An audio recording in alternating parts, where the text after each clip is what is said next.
Welcome back to the Artie Lange Show. We're just going over honeymooners lines. That's becoming a rare thing. Like the generations as they get older, no one knows honeymooners. I'm here with the host of That Metal Show, Don Jamieson, Eddie Trunk, and Jim Florentine. What's up, guys? Hey, man. Thanks for being here. Yeah, the honeymooners is like one of those things. Like I literally, it's embarrassing how well I know it. And there's some friends I have I can text lines. You know, you do that forever. But the whole generation doesn't know what you're talking about. And I figured out the reason why they're not on all the time. It's got to be political correctness, because at the end of every show, Ralph threatens to punch Alice so hard that she'll go to the moon. Yeah. It's definitely, probably put it on at like 2 a.m. Yeah. So no kids see it. You can't even do that in the NFL locker room anymore. So. Yeah. I know, it's like it would be the worst. Like it glorifies wife beating. Yeah. The hero of the show beats his wife. Don and I do honeymooners lines constantly during downtime. Were you into honeymooners lines? Yeah, I haven't watched them in a while though, but I was definitely. We'll text each other whenever it's on 2:30 in the morning. I'll get a text. Well, anybody from this area, like, you know, it came on Channel 11 on PIX. Did you watch them as a kid? I've never seen one episode. That's unbelievable. Was it The Odd Couple and then it was The Honeymooners? It was Odd Couple, Honeymoon. Ever see Odd Couple? I remember Odd Couple. My parents watched. But it was Odd always Couple. The Odd Couple and Honeymooners at 7 and 7:30 on Channel 11, and then 11 and 11:30 they were on again. Yeah. And I would watch all 4 of them, and I memorized. I mean, it was what I did instead of go to college. Of course. Artie, remember when they would show the ones that, like, you had the 26 or whatever classic ones that you'd watch 50,000 times 39 over? episodes. 39. Right. But then remember when they put, like, the ones that were Lost outside of the... episodes, Yeah, and it was always, like, I don't Fuzzy, know. they were all It fuzzy. felt weird. It was like, you know it why? wasn't... Because it was a work in progress. You don't realize they were like figuring that out. Yeah. And then when they got to CBS, like it was so perfect. Like every premise a sitcom could have, from tax evasion. They did everything first. You know? Yeah. Right. And we do lines to like the 20-year-old PAs on our show, and they just look at us They don't like, know those what's guys going are old. Yeah. I don't know. But just that Yeah, they. they're doing Friends and Who's the Boss. Yeah. But just that they What would shot you rather that have? show. You'd rather quote Ross or Jackie Gleason? Just that they shot that show in those 4 walls, pretty much. They didn't really Yeah. leave there too much. Once It's in a not a while they pleasant would. set. No, I know. It's just gray, dismal. dirty Well, that's gray what- walls. Remember Louis C.K.'s original show on HBO, Lucky Louie, was hilarious.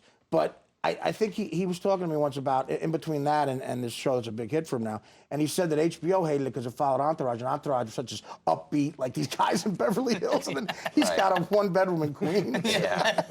And Nick is his landlord. Right. And Norton's the creep. And Norton's the creep, but every line was hilarious. They hit it out of the park, but they were like, they said to him, it's too depressing.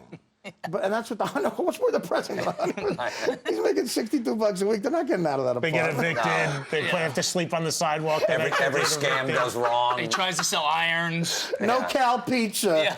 His boss eats the dog food. Yeah. Best. Everyone under 45 just tuned out. I'm going bowling, Cranmar. but I'm not going. Get your friend Harvey. I like that. The mistakes in it are great, too. Yeah. Like when he's hiding from the guy he thinks is a gigolo outside his window.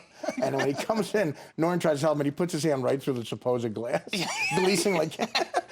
Or when they're on the train, the bump, Norton knees him right in the balls. Really? He tries to get over it, he knees him right in the balls. And Gleason ad-libs, he goes, "You're breaking my arm!" Wait, Art. Well, we could do this the whole night. Let's but do this it. is one of the best No one's ones. watching. When he's stuck between the 2 pipes when he's in the basement, and Norton Pounding his head. to get him out. Ralph, it's 8. I know it's 8 o'clock. Or the button falls off his Halloween costume. That was my denaturizer. Maybe we could say something about spearfishing. Yeah. The one with when he gets the house phone because he's the janitor. And he picks the phone too early. It's a house phone, Mrs. Schwartz. You can't get Jersey on. Someone's been eating out of your icebox. Wait, what about Don't the be a phone? Weisenheimer, Mrs. Schwartz. What about the phone when she wants the phone? He won't give him one. And I just wanted to see if the click was out of the phone. Yeah, you can come around and take it out now. It's for you. We totally lost John. John's looking at the 4 of us like 5 of us. I'm trying to follow along. How about when he goes? It's fun Get it on watching you DVD. enjoy They it. come back from commercial, and he's out the phone when he finds the money, and he goes, "Now I want what I want. Either you have a motorboat with 3 propellers, or I go somewhere." He stays in the same apartment and just gets different furniture. You know, you could go to 328 Chauncey Street. Really? It's still like where he grew up. Where Really? Jackie Gleason grew up. That's why he used that address. It was his actual address. It's still there. it's like surrounded by hipsters and stuff now, but the actual structure he grew up in is still there. And he never rehearsed, right? He didn't like rehearsing. Gleason That's said what he would they. just That's come what they in. say. Yeah. He would just come in and do it, right? He didn't want to do Yeah. any rehearsing before. And I guess Alice got all mad at him, Audrey about it, because she was like from theater. I Yeah, thought it yeah, was- Right. yeah. Who cares? I don't care. Gleason would come in drunk. All right, don't worry. I'll just He's let funnier us than know. everybody. You want a job or not? Yeah. Audrey, calm down. I will not go on. I will not perform. In the string of Peloponnese. Oh, they all make them. Duh. Yeah, some of the guest stars are brutally bad actors too, and they got to sit there. My good friend Teddy Oberman. Harvey. Harvey. What But year you- were these shows? I thought it was like 40s. Do you think they were on when we were? No, they were. They were. They weren't new when we 51. found. We're not that old. They weren't new when we 51? found. 55. Yeah, 'cause I think 54 to 55. Those 39. In my episodes. mind's eye, it's bad black and white. Oh, yeah. And blurry. Yeah. No, and it's, just you like see when the TV first came out, right? right, but later on they did 39 episodes for CBS that were like really higher quality for black and white. But in high black quality. and white. Yeah, in black I and mean, white. I found out because my dad watched them, and then Yeah. as a kid, the replays I watched. The first one I watched was down the shore. You did too, Mike? In Wildwood, New Jersey. I was like 6 years old, and my father made me watch it because it was the one where he gets the measles, Come on down. Yeah, you remember father laughing at something so hard. You're like, what the hell's that? Yeah. But anyway, all right. We're trying to get that metal show to look as good as the Honeymooners. You guys have the same cameraman.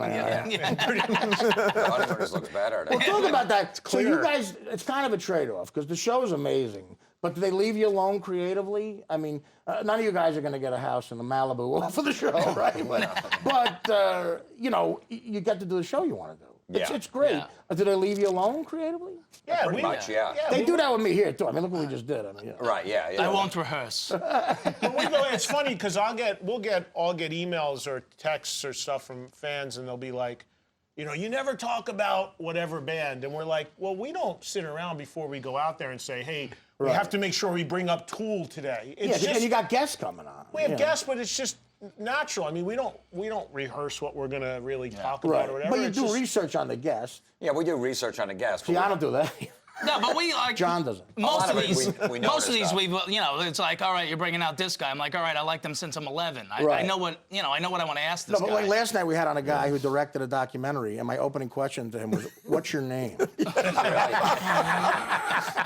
There's an icebreaker for you. Oh, I'm the director of the movie. I was, oh, okay. To be fair, he had a Piers Morgan interview, so he came in a little late. I did. Right. I think. Artie did. Oh, thank you. That's very nice. of you, Yeah, I sir. mean that was thing- excusable. the that thing makes me with sound very us- important. The thing with us is that we all have, I'd say about 80% of the bands we all like, we're all into equally. You know what Yeah, I'm I saying? know, I can we all tell. know we don't need to rehearse. We know can we tell, live yeah. the stuff. Yeah. But we all have certain pockets of music that some like that others don't. Like Don's more into like extreme metal stuff, which Like I'm not. I never knew Don was that into extreme metal because you used to work at MTV. Yeah, yeah. And you're a good comic, a mainstream type comic. In a band, right? You make good references, but I would never know that. Like, what are your three favorite bands? Like, I would have thought you liked Eddie Money. You know what I mean? Like, who? Like, I want to ask all of you this, but what are your three favorite? Probably bands? Motorhead, Is number one. Right? Judas Priest, Black Sabbath. They're great. Yeah, But yeah. those are as mainstream as you guys talk about. Motorhead, like that yeah. Lemmy guys, is the best. But if you want to get real extreme, I mean, I like bands like 6 Feet Under and Amon Amarth. See, never and- heard of that. Yeah, real hardcore Is the HBO death show metal. based on that band? I assume. In 1996, when I got arrested for possession of coke, I bought. No way. I bought the coke. I bought the coke at this bar. I'm not going to say where it is in Hollywood, where that Lemmy used to hang out at all the time. We know. Lemmy Yeah. used to. Well, everyone knows he hangs Lemmy out might at have one sold me bar. the coke. No, he didn't. But I had a coked up conversation with him once, and it's probably the 20 greatest. Was minutes Lemmy of my coked life. up too? I don't. Maybe he was just drinking. He was drinking Yeah. brown liquor. That's He's all he still drank. there drinking. Yeah. Is he really? Yeah, he lives right up the street. Well, he walks there. he kept him and the guy Steve Jones and the Sex Pistols Oh, were yeah. there one night, and they kept referring to women as birds. It was so funny. Like, Yeah. like I got a bird in the back. I got a bird on my bike. I got a bird, and I had no birds. But I love those bands. What about you, Eddie? I'm more into the traditional hard rock and metal. I mean, there's a lot of new things I like too, but most of the stuff that I like See, the reason why I don't like some of the more extreme stuff is because I like vocals and some melody in the music I like. Even if it's real heavy and extreme, like, I love Anthrax, but there's still melody and vocals in that. I don't like when it gets screamy and barky and stuff, I'm out. I can't compared listen to to it. Slayer or something, or Merciful Slayer? Fate, and like, to me, Black Sabbath and Judas Priest are classic rock. Yeah. Yeah, well, there's a big thing. Even After Midnight's a classic rock song. Yeah. Well, that's just the whole thing. If you notice with that metal show, I mean, everyone opens where, I think in my line, I say hard rock and heavy metal because they're two different things. Right. And when you lump them all into this one, we deal with both and we like both. Right. But when you dump them all in one pot, that's when it gets a little bit dicey as to what's what. But I mean, I grew up, the first band that I was like, my gateway into all this was Kiss. Yeah. And then right after that was Aerosmith, quickly behind that. Early Metallica, the 70s Aerosmith stuff is great, but early Metallica really is nuts. Like, I had a lot of friends into that, and they would listen to it at baseball games, and you couldn't understand what But that's kind of like mainstream compared to now. Enter Yeah. Sandman. Yeah, that's the big bidding but Kill 'Em All isn't mainstream now, right? Enter Almost. If Sandman. you listen to some of the Almost stuff now Don it is, listens yeah. to. It is? Oh, Yeah. yeah. Okay. Almost, Oh, yeah. yeah. That was cool. What about you, Jim? What do you think? Probably Sabbath. Sabbath's my all-time favorite band. AC/DC and Metallica. Right. Yeah, But then also AC/DC 's I like the classic heavy rock. stuff like Slipknot and stuff like I love Rage Against the Machine. I like the 90s. I love Marilyn Manson. So, Right. And I like the newer stuff like Five Finger Death Punch and newer bands. Remember the stuff that? Yeah. Oh, you gotta hear these guys. They're great. Based on the band, I'd love to just tell someone I'm going to that concert. Go see Five Finger Death Punch, and I'm hitting the diner. Remember the stuff that me and Casey, they used TikTok. to work at the Yeah, show, yeah. listen to just that angry, heavy, yeah, that stuff. Yeah. Well, Casey, acted like a guy who listened to that. Shane, are we good? We got a break? Oh, we got a break. All right. See, this is great. See, this is what their show is. Yeah. This is fantastic. Yeah, it's amazing. Unfortunately, when you do that in show business, you make like $18 an hour. That's pretty Yeah, much. it's a very limited audience. Yeah, and the Yeah. cast of Boy Meets World gets a house of Melbourne. All right, we got to take a break. Back with That Metal Show, guys, after this. Welcome back to the Artie Lange Show. The cast of That Metal Show is here. Don Jamieson, Eddie Trunk, Jim Florentine. During the commercial, we're discussing Ace Frehley's net worth. I could not be more uncomfortable. The long shot of this looks like the group therapies I used to be. This really does. Mike, do you want to tell us why you did that to the dog? He was there. I don't know. It was something Okay, else. one of the great took things place. about Don Jamieson is he does the best Mike Bichetti impression ever. Can you give us a little Bichetti? Oh, no. Well, Don always said that. Don always said, he goes, I'm just.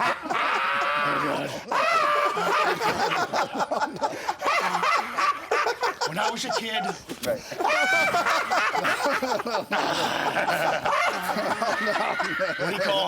when I was a kid, I went to speech class for 6 years. The first day I walked in, she stood up and said, "It's time for speech." Oh, God. He's doing his act now. These are his jokes. Yeah, these are his jokes. When I was a kid, my mom said Santa Claus will be late this year. He'll be home as soon as Dad gets back from the liquor store. Oh, God. What is this? Thank you. Thank you. It's the greatest impression of all time. You had one more, right? I've been waiting 20 years for him to get famous. Yeah. I'd be on Saturday Night Live You the would next be. day. If he was president, he'd be on Yeah, Saturday I'd be the Night. next Will A lot Ferrell. of pressure, Mike. You gotta. Yeah. You gotta get. Am I right or wrong? Am I right or wrong? Don, don't get excited. That's never happened. Jim blocked me in the You better bathroom. develop an Adrian Grenier impression. Jim locked me in the bathroom in the comic strip one day. I couldn't get out. Keep doing them next to him, real quick. Yeah. Like when you discovered you could do it. When you discovered you could do that, did you like run out and tell people? No, if I found out I could do that impression, I would be like, oh my God. I've got to run. No, Artie, listen. You've been a great friend over the years. Am I right or wrong? Am I right or wrong? There's a lot of knuckleheads in this business. This is our year. This is our year, Artie. This is our year. How's Jim Norton? Mike told me this is our year in How's Jim 1998. That's amazing. I mean, that is the best impression I've Thank you, ever heard. Because it comes from the heart. Thank He you. knows that. And you're a skinny guy. Actually, he did it in his acting class. You become Boschetti, which must be a living hell. He did it in his acting class, Art, right? And the teacher stopped him. He What goes, happened? Tell him what happened with David. You tell him. Why don't you tell me as him? I can't do that. I'm not No, I'm not talking to you. No, I was not suggesting you do a Don. I can't do Don. I don't do anybody. I know you can't do Don. Who can you do? Me. He does a little touch. Yeah, he used to do some. You used to do that in your act. Yeah, but I can't really do them here now. But what because- happened? No, I know the circumstances are bad here. So the air conditioned studio with state-of-the-art equipment, you know. It's not conducive to entertaining. So what happened? What he was saying? Oh, Jim locked me in the bathroom in the comic strip for a while, right? Jamieson did? For a while. No, Jim. I couldn't get out of that. Oh, No, Florentine. no, He would turn off the light if he knew you were in Everything's there. funny when Florentine does it. No, but I was laughing. He goes, "I'll be right back, buddy." And then all of a sudden, At the comic strip? Yeah, the And little that's like bathroom the there. littlest bathroom in the Well, world. first I shut the light off on him. He went in the stall a piece, so I shut the light off, so it's pitch black in there. He can't see. And then he was trying to get out. I was just holding the door for like You know, 2 minutes.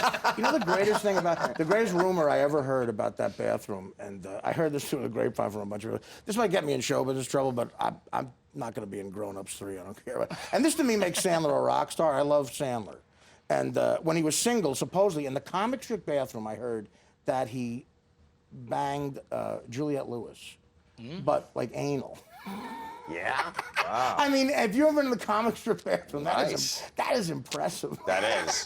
Wow. I can't take a leak in there. The talker in there, she's a movie star. That's big. That's good stuff. There's like 1,000 comics out there right now working on their impression of Adam Sandler banging Juliette Lewis in the comic strip bathroom. From behind. Yeah. Mike, now, did you ever, what'd you do in there? It must have been crowded. I was like freaked out. I'm like, damn it, Jim locked me in there. I'm like, how am I going to get out of this? It's like, I'm fumbling with the lock. I'm stuck. I'm like, Did you have a spazzing cell out. phone? No, this is way before cell phone. This was like right in mid-90s, you think? Yeah. Way before One cell time- phone. The mid-90s. Jim's like, that was yeah, I way didn't write down the date. When The Dice- mid-90s. When Dice played the Garden, I think Dice played the Garden in 2000. Yeah. So he got us tickets, like 10 tickets, 10th row. Right. And we had like 13 people going. So I said, Mike, I'll sneak you down to the 10th row. I go, if you get kicked out of here, somebody comes here. I go, just move to a seat behind it. There'll be an empty seat somewhere. Yeah. And he's like, oh, it's yours? I'm like, yeah, just wherever you see an empty seat, go, okay, and just move over there. All right? He's like, okay, all right, I got it. I go, because you want to see Dice this far away? Yeah. So what happens? 2 minutes later, the usher comes over. He goes, no, this isn't your seat. Okay. He walked all the way up to the nosebleeds. He was in the last second. He just kept walking and walking and walking. I'm like, Mike, and just walking. I'm like, I'm not leaving to go get him. I told him what, just to move. There was 1 million empty seats. The show didn't even start yet. And he sat all the way up there and watched it by himself. I don't want to start any trouble. No, but when these guys introduced me to Dice and Caroline, Jim got them fired up on me. What happened? Jim got Dice fired up Dice on me always that messes day. with new No, comedians. no, that but- we meet, Yeah, so, yeah. No, but Yeah, it was he did that funny, to right? me. Jim said to him, someday he's dreaming to have you bring him up. And Dice thought he meant that I was that famous, he had to just bring me up. Yeah. I said he's a comic, and his dream is always for one day for you to bring him up on stage. And Dice just looked at him like a half inch from his face, like, yeah. When's that ever gonna happen? I love it. Dice meets a new comic. What, are you a comic? Yeah. So you're funny and stuff? Yeah.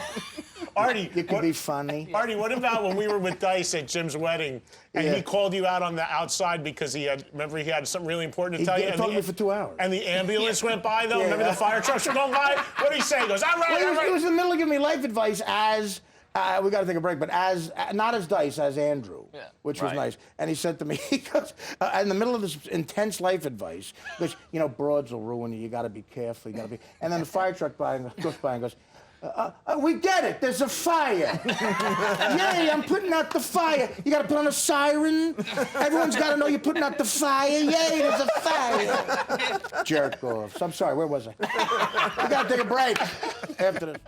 The Artie Lange Show, weeknights on Audience, only on DirecTV.